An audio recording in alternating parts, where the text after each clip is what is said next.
In this week's lectures, we will provide a basic introduction to nonlinear optimization. So why are we interested in nonlinear optimization? This is related to the problem of parameter estimation in statistical inference.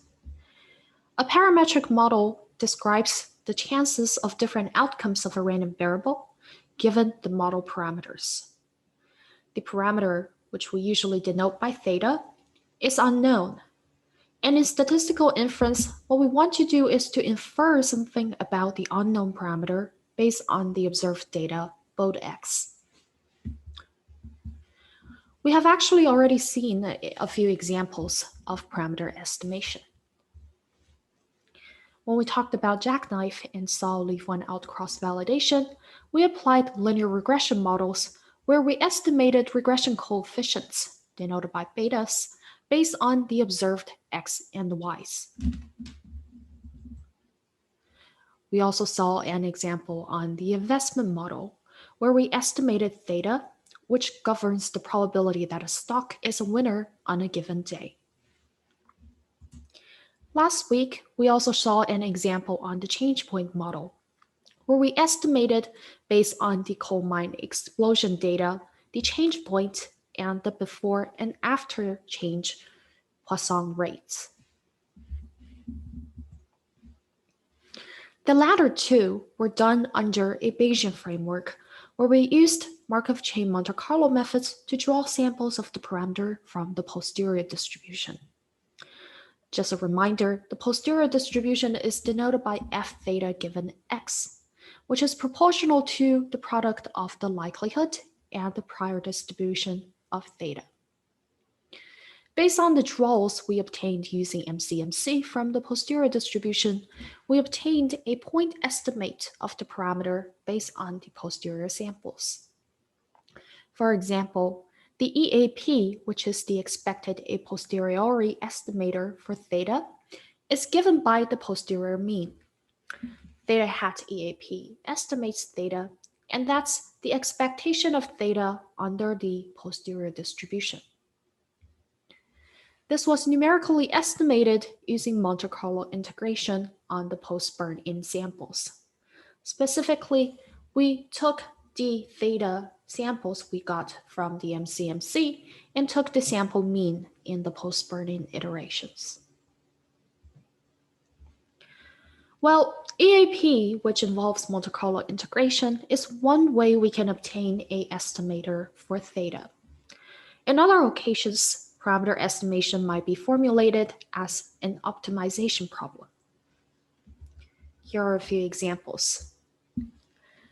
Under the Bayesian framework, another estimator for theta is the MAP, which is the Bayesian posterior mode. Theta hat MAP is equal to the value of theta, which maximizes the posterior density. Another one you might be familiar with is the maximum likelihood estimator under the frequentist framework. Theta hat MLE is another estimator for the unknown parameter theta, which is the value of theta that maximizes the likelihood function. A question you might have is, how do we find the value of theta that achieves the maximum likelihood or the maximum posterior probability? Well, this can be formulated as a nonlinear optimization problem. Given the observed data x, the likelihood function L of theta given x is a nonlinear function that only involves theta. Finding its maximum thus involves nonlinear optimization. For an arbitrary smooth function fx, we know that its extrema, which is the minima or maximum, occur at values of x such that the first derivative f prime of x is equal to 0.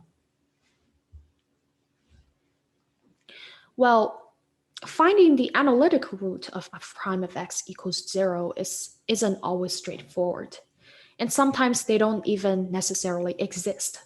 For example, if your nonlinear function is a polynomial of 5 degrees or higher, then there isn't really a formula that you can use to find what are the roots. For this reason, numerical methods for solving nonlinear equations might be used to find approximate solutions. In this week's lectures, we will start by introducing a few numerical methods for solving nonlinear equations. This includes the bisection method, the Newton-Raphson method, and the Brent's method. Then we will discuss the problem of nonlinear optimization. You can see that the problem of nonlinear optimization is closely related to the problem of finding roots or solving nonlinear equations. This is because, as we have seen, finding the optima of a smooth function is equivalent to finding the roots of its derivative. These methods are for generic functions, so they don't have to be likelihood functions or something that involves statistics. However, we will see applications of them in maximum likelihood estimation. One thing to note is that optimization itself is worth another class. Although we're introducing some of the basic methods here, the problem becomes much more challenging when the dimension of variables is very high, for example, for big data applications, or when there are linear or nonlinear constraints. We will only cover the basics in this class. If you're interested in learning more about advanced optimization, you might want to take some 500 level classes in industrial engineering or in statistics. Before we move on to talk about the root finding problem, let's keep in mind that there doesn't always exist a unique solution to a nonlinear equation. For example, e to the minus x equals 0 has one unique solution. On the other hand, e to the x plus 1 equals 0 has no real solutions. And sine x equals 0 has infinitely many solutions. You can see that by the same logic, since the problem of finding roots and optimization are closely related, a unique optimum may not exist for an arbitrary smooth function. For example, a multimodal distribution has multiple local maxima. When you're using these optimization methods, you should keep in mind that most of them are designed to find a local maximum instead of the global maximum. So you can think about the local maximum as a peak in the small neighborhood.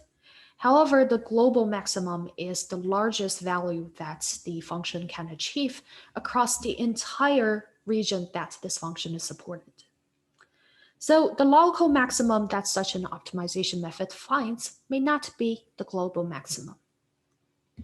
If you're interested in finding the global maximum, then it is advisable to try different starting points and see all of these starting points will produce the same result.